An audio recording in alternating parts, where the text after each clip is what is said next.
अस्मद्गुरुपरमगुरून् यतिवरपूर्णो सयामुनं रामं पद्माक्षणादषडजित्सेनेशरमारमापतीन् वन्दे वन्दे बृन्दावनचरं वल्लवीजनवल्लभं जयन्ती सम्भवन् धाम वैजयन्ती विभूषणं श्रीमान् वेङ्कटनाथार्यः कवितार्किकेसरी वेदान्ताचार्यवर्यो मे सन्निधत्तां सदा हृदि नमो रामानुजार्याय वेदान्तार्थप्रदायिने आत्रेयपद्मनाभार्य सुताय गुणशालिने. பல தடவை பார்த்துட்டோம். இது தேசிகனுடைய மாத்துலராக இருக்கக்கூடிய அப்புள்ளார் அப்படின்னு சொல்லக்கூடிய கிடாம்பி ஆத்ரேய ராமானுஜருடைய தனியன். இந்த தனியனை அத்தியனோத்சவ சாத்துமுறையும் போது பாஷ்யகார நியமனப்படி பல்லாண்டுக்கு அடுத்தது சர்வதேச சாக்காலே ராமானுஜாரிய திவ்யாக்ஞா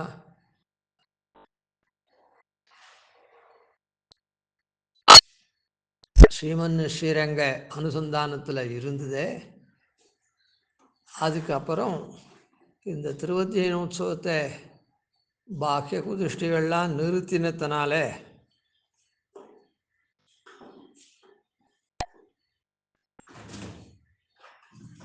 அதை ஸ்தாபித்த தேசிகன் இடத்துல இருக்கிற ஆதராதிசயத்தினால சுவாமிகள்லாம் தேசிகனுக்கு கிருதஜதானுசந்தானம் பண்ணுச்சு. இப்படிப்பட்ட பெருமையெல்லாம் நமக்கு வந்து சேர்றது அப்புள்ளாருடைய அனுகிரகம் அப்படின்னு சொல்லிட்டு இந்த தனியனை அனுசந்தானம் பண்ணார்.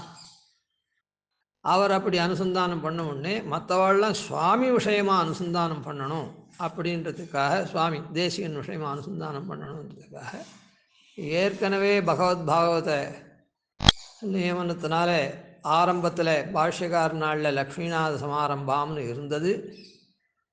தேசிகன் நாளில் ராமானுஜதயா பாத்திரம்னு அதுக்கு முன்னே தொடங்கும்படி அந்த நியமனத்தின்படி தொடங்கிட்டு இருக்கிறதுனால வேதத்துக்கு பிரணவத்தை போல முன்னையும் ராமானுஜதயா பாத்திரம் இருக்குது. இப்போ சுவாமியினுடைய ஆதராஜனால பின்னையும் அந்த ராமானுஜதயா பாத்திரத்தை அனுசந்திப்போம் அப்படின்னு மற்றவா அனுசந்திச்சா எல்லாரும். உடனே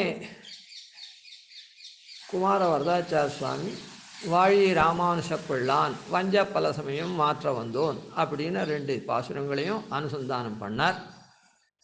பிரம்மதந்திர சுதந்திர ஜீயர் நானிடமும் தான் வாழன்னு அனுசந்தானம் பண்ணார். அப்படியே பகவத் பாகவதாளால் நியமிக்கப்பட்டு அது தொடக்கமாக இந்த வாழ் திருநாமம் பூர்ணமாக அனுசந்திக்கப்படுறது அப்படின்றது சரித்திரம். அதை வந்து பல கால் சொல்லிருக்கோம். அது நமக்கு ஞாபகத்துக்காக இங்கேயும் சொன்னோம்.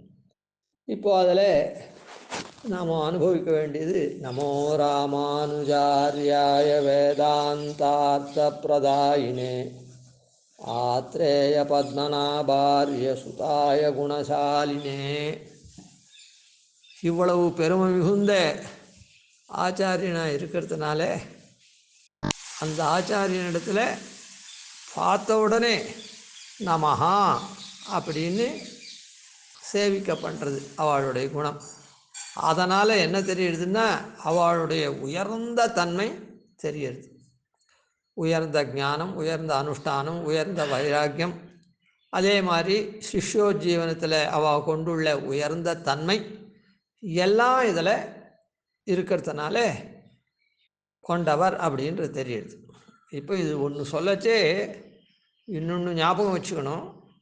இப்போ சொன்னதில் ஒன்றும் சம்சயம் இல்லை, அது உண்மைதான். ஆனால் ஒரு குதர்க்கமாக ஒரு கேள்வி, அப்போது நமஹா அப்படின்னு முன்ன சொல்லலைன்னா அந்த ஆச்சாரியாளுக்கெல்லாம் அந்த பெருமை இல்லையா? ஏதோ சில பேருக்கு தானே இந்த மாதிரி அமையிறது.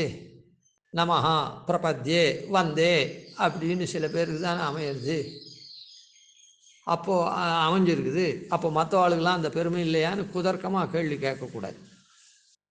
இந்த இடத்துல பெருமைக்கு தகுந்தா போல அது இங்கே நன்னா ஸ்பஷ்டமாக தெரியறது அப்படின்னு. மற்ற ஆச்சாரியாளர்களுக்கும் நம்முடைய ஆச்சாரியர்களுக்கெல்லாம் கூட அந்த பெருமை நம்ம விஷயத்தில் இருக்குது.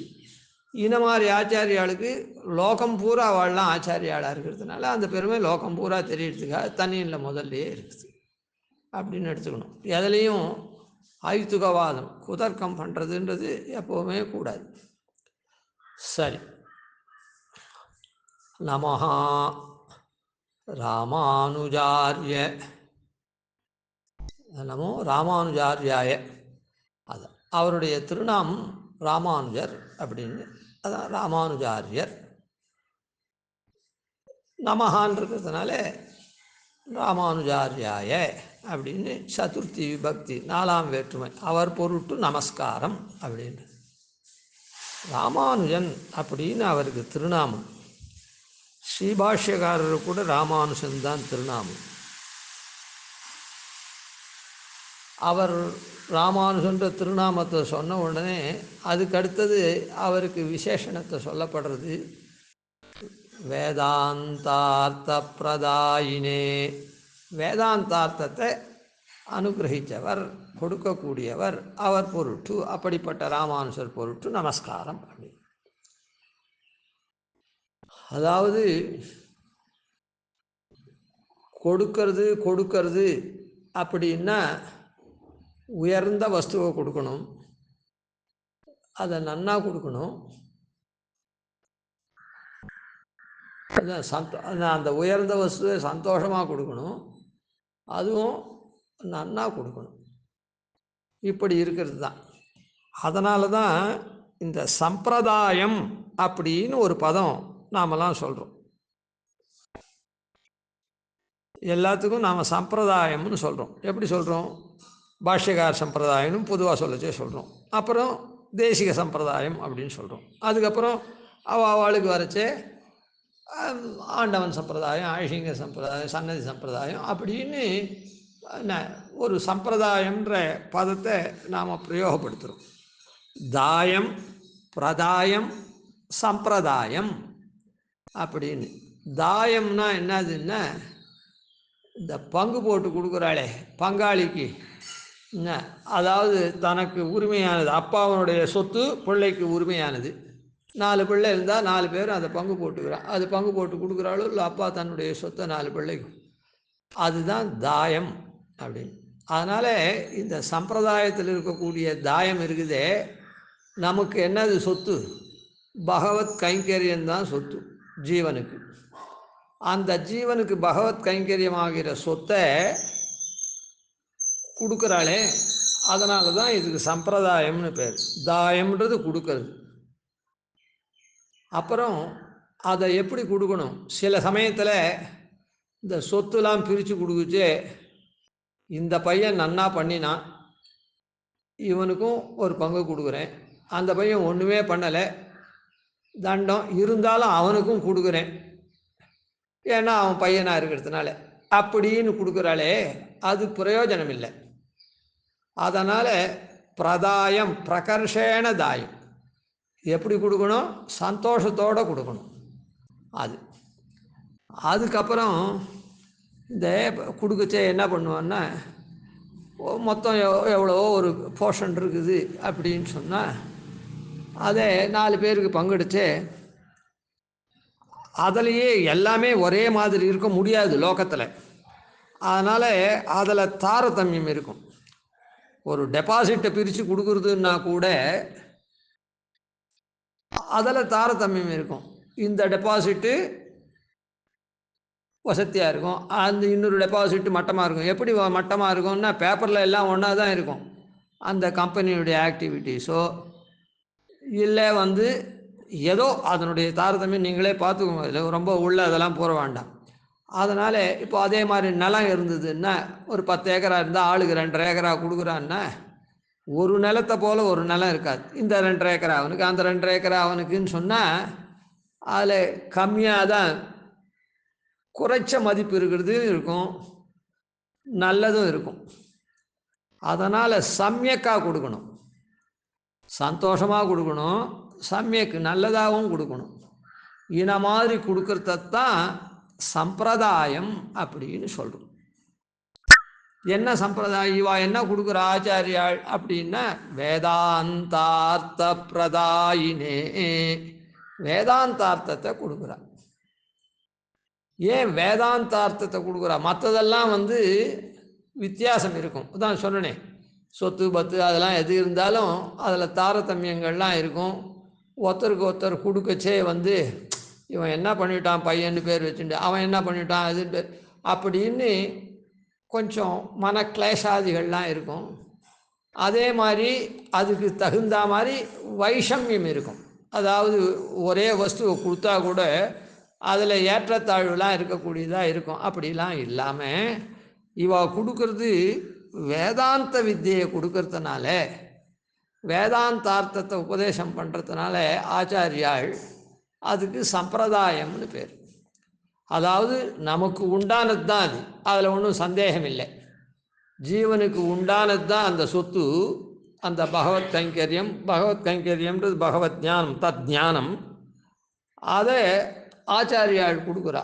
அது ஆச்சாரியாள் கிருபையா நிஸ்பிருகோ வதேத், அவள் கிருபையினால எந்த விதமான ஸ்பிருக்கும் இல்லாமல் இவனுக்கு நாம் உபதேசம் பண்ணுறதுனால நமக்கு பெருமை வரும். ஆஹா இவன் பெரிய ஆள், இவனுக்கு அவர் ஆச்சாரியனாக இருந்தார் அப்படின்ற பெருமை வரும். இல்லை இவனுக்கு நாம ஆச்சாரியனாக இருந்து உபதேசாதிகள்லாம் பண்ணால் இவன் நிறைய சம்பாவனை பண்ணுவான் லட்சக்கணக்கில் அப்படின்னு இன்னும் ஏதோ அப்படி வச்சுக்கோங்களேன். அந்த மாதிரிலாம் இல்லாமல் கிருபையா, கிருப்பை ஒன்றுனாலேயே நிஸ்பிருகோ வதேத், ஸ்பிருக்கு இல்லாமல், ஸ்பிருக்குன்னா பற்று, எந்த விதமான பற்றும் இது ஆதாயம் வரும் அது ஆதாயம் வரும் அப்படின்லாம் இல்லாமல் அவள் கொடுக்குறான். அதனால் அதோடு கூட வேதாந்தார்த்தந்தான் ரொம்ப உயர்த்தி. மீதியெல்லாம் சுவாமி தேசிகன் சொல்லச்சே சுமையான கல்விகள் அப்படின்னு சொல்கிறேன். சுமையான கல்விகள். இப்போ ஒருத்தன் இன்ஜினியரிங் படிக்கிறான் அப்படின்னு சொல்கிறான், ஒருத்தர் டாக்டர் படிக்கிறான் அப்படின்னு சொல்கிறான். சாதாரண டாக்டருக்கு கீழே கம்பவுண்டருக்கு படிக்கிறான் ஒருத்தன், அப்புறம் மேலே டாக்டருக்கும் படிக்கிறான் ஒருத்தன். ஒருத்தன் சாதாரண எடுபடி மேஸ்திரிக்கு உண்டான அந்த சிவிலில் ஐடிஐயோ என்னமோ சொல்கிறாள், அந்த மாதிரி சிவில் இன்ஜினியரிங்கு திட்டமாக படிக்கிறான். ஒருத்தன் சிவில் இன்ஜினியரிங் ரொம்ப வசதியாக படித்து மேலே மேலே போயிட்டே இருக்கான். அப்படின்னா இப்போ பாருங்கள், எந்த விதமே இப்போது ஒரு கம்பவுண்டராக இருந்தால் ஏதோ ப்ரிஸ்கிரிப்ஷன் படிக்கி டாக்டர் எழுதி கொடுத்த படிக்கி அந்த கரெக்டாக அந்த வேலைக்கு மாத்திரை அந்த மருந்தெல்லாம் கொடுத்துட்டா அது சரியாக போடும், வேறு ஒன்றும் பொறுப்பே கிடையாது. அதே இப்போது டாக்டர் படித்து எம்டிலாம் படித்து ரிசர்ச்லாம் பண்ணி டாக்டராக இருக்கானே, அவனுக்கு பொறுப்பு அதிகம். அந்த பேஷண்ட்டை காப்பாற்றுறது அதுக்கு தகுந்த மாதிரி அது இது இவன் கம்பவுண்டர் என்ன பண்ணுறான், சொன்னத்தை செஞ்சுட்டு போகிறான், அவ்வளோதான். அவனுக்கு ஒன்றும் பொறுப்பு இல்லை. அதில் சொன்னத்தை கரெக்டாக பண்ணிட்டா போகிறோம். அப்படி இல்லை. அந்த அந்த பேஷண்ட்டினுடைய உடம்புனுடைய தன்மை எப்படி இருக்குது, அதுக்கு எதை மாதிரி ட்ரீட்மெண்ட் பண்ணணும், எதை கொடுக்கணும், எதை ஏற்றணும், எதை குறைக்கணும் அப்படின்றதெல்லாம் இருக்குது. இல்லைன்னா ராங் ட்ரீட்மெண்ட் ஆகிடும், பேஷண்ட்டே நஷ்டமாக போயிடுவோம். அதே மாதிரி தான் கொத்தனார் வேலைக்கு படிச்சுட்டு சாதாரணமாக இது பண்ணால் சொன்னபடிக்கு செங்கலையும் ஜல்லியும் சிமெண்ட்டையும் கலந்து கொட்டினா போகும், அதுக்கு மேலே அவனுக்கு ஒன்றும் பொறுப்பு கிடையாது. இவனுக்கு அப்படி இல்லை. இன்ஜினியராக இருக்கவனுக்கு என்ன, எப்படியெல்லாம் அந்த ஒரு பிரிட்ஜையோ ஒரு பில்டிங்கையோ கட்டணும் அப்படின்றதெல்லாம் பிளான் பண்ணி அது எவ்வளோ இதுக்கு அது ஸ்ட்ரென்த்தாக இருக்கணும், அதுக்கு என்னென்ன மாதிரி சேர்க்கணும், எவ்வளோ பேஸ்மெண்ட் போடணும், என்ன மாதிரி இதெல்லாம் மெட்டீரியல்ஸ்லாம் உபயோகப்படுத்தணும், அந்த மெட்டீரியலினுடைய தன்மையெல்லாம் எப்படி இருக்கணும், லாஞ்சிவிட்டி எப்படி இருக்கணும், அதெல்லாம் பார்த்து பண்ணணும். அதே மாதிரி தான் ஒரு கம்பெனி அது இது இருந்தால் கூட இந்த கம்பெனியை எப்படி நடத்தினா கம்பெனிக்கு பெரிய சேர்மனாக இருக்கான் அப்படின்னு சொன்னால் அவன்லாம் படிச்சுட்டு வந்திருக்கான்னா பொறுப்பு அதிகம் அவனுக்கெல்லாம். அதே கம்பெனியில் கிளர்க்குன்னு அந்த காலத்தில் சொல்கிறாளே அவளுக்கெல்லாம் இந்த காலத்தில் அதே மாதிரி கம்ப்யூட்டரில் பண்ணுறான் இருக்கட்டும், அவனுக்கெல்லாம் என்ன ஒன்றும் இல்லை, சொன்ன காரியத்தை பண்ணிட்டு போகிறான், அத்தோடு சரி. காத்தால் 9லேருந்து 5:30 ஒர்க் பண்ணான்னா அத்தோடு அவனுக்கு சரி, அது வேறு ஒன்றும் பொறுப்பு இல்லை. இவனுக்கு அப்படி இல்லை. கம்பெனி எப்படியெல்லாம் பண்ணால் லாபம் ஈட்டும், என்ன பண்ணணும், அதுக்கு நஷ்டம் வராது இருக்கும், அப்படிலாம் பார்க்கணும். அதனால் சுமையான கல்விகள் ஏதோ மேலே போனாக்கா நிறைய சம்பளம் வருது, நிறைய ஃபெசிலிட்டி இருக்குது, பெர்குசிட்ஸ் இருக்குது அப்படின்னு நினைக்கிறதெல்லாம் வாஸ்தவம் தான். ஆன மாதிரி ஏற ஏற நடந்து போகிறவனுக்கு ஆபத்து ரொம்ப கம்மி. ஃப்ளைட்டில் போகிறவன் ரொம்ப வேகமாக போகிறான், உத்தர க்ஷணத்தில் கான்டினென்ட் விட்டு கான்டினென்ட் தாண்டுறான், இல்லைன்னு சொல்லலை. ஆனால் எதனா ஒரு மேகத்துலேயோ அங்கேயோ இங்கேயோ ஒரு பறவையிலையோ மோதி தின்னா இருக்கிற இடமே தெரியாது போடுவான். அந்த மாதிரி மேலே போக போக சுமை அதிகம், அதனுடைய சௌகரியாதிகள் இருக்குது, பெருமை இருக்குது அப்படின்றதெல்லாம் 100க்கு 100 வாஸ்தவமாக இருந்தாலும் அது ரொம்ப அதனால தான் பெரிய உத்தியோகத்தில் இருக்கவங்களாம் டென்ஷனில் இருக்கான். சாதாரண உத்தியோகத்தில் இருக்கவங்களாம் அவங்கெல்லாம் எந்த டென்ஷனும் கிடையாது. அதனால் அதெல்லாம் சுமையான கல்விகள். அப்போ எந்த கல்வி ரொம்ப உயர்த்தி அப்படின்னு சொன்னால், எது ஆத்ம வித்தியை போதிக்குமோ, ஆத்ம உஜ்ஜீவன வித்தியை போதிக்குமோ அதுதான் சுகமானது. அதை தான் ஆச்சாரியால் பண்றான். அதாவது பிரமாணங்கள்லாம் கூட சொல்றது, சோஜீவன இச்சாயா எதிதே ஸ்வசத்தாயாம் ஸ்பிருகாயதி ஆத்மதாஸ்யம் ஹரே சுவாமியம் ஸ்வபாவஞ்ச சதா ஸ்மரா. சோஜீவன இச்சாயா எதி தே, உனக்கு உன்னுடைய உஜ்ஜீவனத்தில் வாழ்வில் உனக்கு இச்சை ஆசை இருக்குமாகில், ஸ்வசத்தாயாம் ஸ்பிருகாயதி, உன் இருப்புல ஆசை இருக்குமாகில், அதாவது உன்னுடைய உஜ்ஜீவனத்தில் விருப்பம் இருக்கணும், அப்புறம் நீ இங்கே இருக்கிறதுல ஆசை இருக்கணும். உஜ்ஜீவனம்ன்றது மேல் மேலே, அப்புறம் அதுக்கு கீழே என்ன பேஸே இல்லை, அதுக்கப்புறம் மேலே பறக்க போயிட்டான். இவன் சாதாரண இந்த கம்பெனியில் கிளர்க் ஆகிறதுக்கே உண்டான யோகியத்தை இல்லை, மேனேஜர் ஆகிறதுக்கு உண்டான அப்புறம் பார்ப்போம் அப்படின்னு.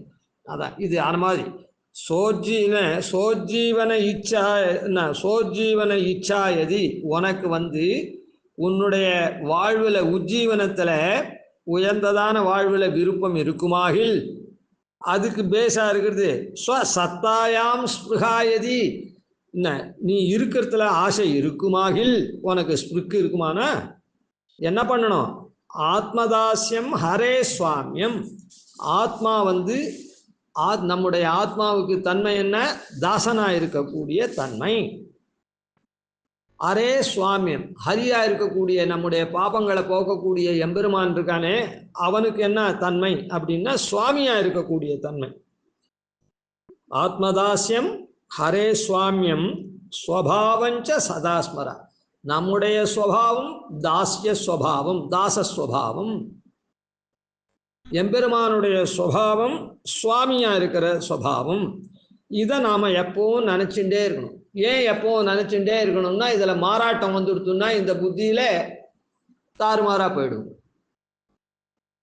பெரிய ஒரு கம்பெனிலாம் பெரிய போஸ்ட்ல இருக்கவன் அவன்தான் அந்த கம்பெனியே எல்லாம் பண்ணக்கூடியவன், சர்வ சுவாதந்திரமே இருக்குது, அந்த கம்பெனியை முன்னுக்கு கொண்டு வர. ஏதோ கொஞ்சம் போறோம் டில்ட் ஆயிட்டான்னா, இந்த கம்பெனின்றது பப்ளிக் லிமிடெட் கம்பெனி, நம்ம சேர்மனா வச்சிருக்கா அப்படின்ற அந்த எண்ணம் அவனுக்கு இருந்துட்டே இருந்தாதான் அவன் சரியா பண்ணுவான். எல்லாம் நாம தானே, நமக்கு மேல இதுக்கு யாரும் அதிகாரி இல்லையே அப்படின்னு கொஞ்சம் அப்படி நினைச்சுட்டான்னா தாறுமாறா பண்ணிட்டு மொத்தம் அவன் பேர்ல அலிகேஷன்லாம் அவனே இருக்கானா இல்லையான்ற லெவல்ல அவனுக்கு ஒரு ஹானி வந்துடும். அதனால தான் ஆத்மதாஸ்யம் ஹரே சுவாமியம் ஸ்வபாவஞ்ச, இதுதான் ஸ்வபாவம் ரெண்டு பேருக்கும் அப்படின்றத சதா ஸ்மரா அப்படின்னு. வைகுண்ட கத்தியத்தில் கூட ஸ்ரீபாஷ்யக்காரர் என்ன சாய்க்கிறன்னா, ததோ பகவதோ நித்யஸ்வாமியமாத்மனோ நித்யதாஸ்யஞ்ச யதாவஸ்திதம் அனுசந்தாய, யதாவஸ்திதமா ஆத்மா பகவானுடைய நித்திய சுவாமியமும் ஆத்மாவனுடைய நித்திய தாஸ்யத்தையும் அதுதான் யதாவஸ்திதம், அத்தை அனுசந்தானம் பண்ணு அப்படின்னு சாய்க்கிறார். எங்க வைகுண்டத்துக்கு போனா விட்டு கூட அந்த அனுசந்தானம் அப்படி அங்க பண்றா அப்படின்னு சொல்றார். அது எப்பவுமே விடாது. அங்கே போனால் விட்டு மாறாது இந்த மாதிரி எண்ணம். நாம சுவாமி அது அந்த இதெல்லாம் விட்டுட்டு தான் நாம சரணாகதி பண்ணி அப்புறம் அப்படியே மீன் பின்னா இருந்தால் கூட அதெல்லாம் பெருமாள் சரி பண்ணி நம்ம மோட்சத்துக்கு அழிச்சுன்னு போயிட்டான். அங்கே போனாலும் அதை யதாவஸ்தியம் இருக்கிற நிலைமையை அங்கே அனுசந்தானம் பண்றா அப்படின்னு சொல்லப்படுறது. அதனால அப்படி இருக்கக்கூடிய அந்த ஞானம் இருக்குதே, பரமாத்மா சுவாமி நாம தாசபூதன் அப்படின்னு இருக்கிற ஞானத்தினால நாம பண்ணக்கூடியதா இருக்குதே, அது அந்த ஞானத்தை தான் அவ கொடுக்குறா. அது எல்லாருக்கும் ஒண்ணுதான். எவ்வளோ சிஷ்ய வர்க்கங்கள் அவள் ஆசிரியிச்சாலும் இந்த ஞானத்துக்கு எப்பவுமே குறவு கிடையாது. பசின்னு சொல்லிட்டு ஒருத்தன் தனவான் இருக்கான், அன்னதானம் பண்றான், இல்லை நிறைய இது ஸ்காலர்ஷிப்லாம் கொடுக்குறான் அப்படின்னு சொன்னா 100 பேருக்கு அன்னதானம் பண்ணுறான், 1000 பேருக்கு அன்னதானம் பண்ணுறான் அப்படின்னா கூட மேலே ஒரு 10 பேர் வந்தாள்னா திடீர்னு இல்லாத போயிடும், குறைஞ்சி போயிடும். அதே மாதிரி ஸ்காலர்ஷிப் கொடுத்தான்னா கூட அப்புறம் பணம் இல்லாத போயிடும், அடுத்த வருஷத்துக்கு தான் இனிமேட்டு அப்படின்னு சொல்லிவிடுவோம். ஆனால் இந்த வித்யை இருக்குது, எந்த வித்தியாக இருந்தாலும் கல்வின்னு இருக்குது, இதை கொடுக்க கொடுக்க இவனுக்கு வளருமே தவிர கொடுக்கக்கூடிய ஆசானுக்கு ஆசிரியருக்கு அது என்றைக்குமே குறையாது. 10 பேருக்கு டியூஷன் சொல்லி கொடுத்தான், 11வது பேருக்கு சொல்றதுக்கு அவன் இடத்துல இல்லைன்னு இல்லை. அது கொடுக்க கொடுக்க இன்னும் வளரும். இந்த 10 பேருக்கு டியூஷன் சொல்லி கொடுத்த இதையே இன்னொரு பேட்சுக்கு சொல்லி கொடுத்துச்சே இன்னும் ஒரு அபூர்வமான விஷயத்தை ஆட் பண்ணி அவன் சொல்லுவான். அந்த மாதிரி கொடுக்க கொடுக்க அது வளரும். அது சாதாரண கல்வியிலேயே அப்படி இருக்குச்சே, இந்த உயர்ந்ததான ஞானம் வித்யை இருக்குதே, இந்த வித்யை ஆத்மோஜீவன வித்யை இருக்குதே, அதாவது பக்தியோ பிரபத்தி யோகமோ அதெல்லாம் பண்ண, இது ஒன்றும் குறையவே குறையாது. அதனால இதில் லோபம் பண்ண வேண்டிய அவசியமே இல்லை. அதே இந்த தாயம்னு சொல்லிட்டு பங்கு பிரித்து கொடுக்கச்சே தான் அந்த லோபத்தனமெல்லாம் வருது. இவனுக்கு இப்படி கொடுக்கலாம், அவனுக்கு அப்படி கொடுக்கலாம். இந்த இடத்துல ஒன்றுமே கிடையாது. கொடுக்குறவனுக்கு எந்த விதமான நஷ்டமுமே கிடையாது, வளர்ந்துட்டே இருக்குது. என்ன அதனால என்னன்னா இந்த இடத்துல சம்பிரதாயம் அப்படின்னு அதனால தான் சொல்றோம்.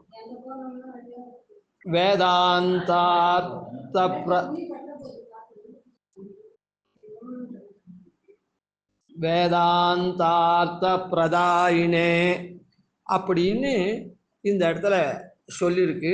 அதனால தான் இப்படிப்பட்ட ஞானத்தை கொடுக்கறதுனால நமஹா அப்படின்னு முதல்ல சொன்னார். மேலே நாளைக்கு பார்ப்போம். கவிதார்க்கிக சிம்ஹாய கல்யாண குணசாலினே ஸ்ரீமதே வெங்கடேஷாய வேதாந்த குரவே நமஹ. ஆதிவன்ஷடகோபாதி நெதிவல்யான் பஜே நிஷம் ஸ்ரீரங்கபூர்வஷடஜித்யதீசானபதாஸ்ரயம் ஸ்ரீவத்சவம்சதிலகம் வந்தே ஸ்ரீகிருஷ்ணதேசிகம்.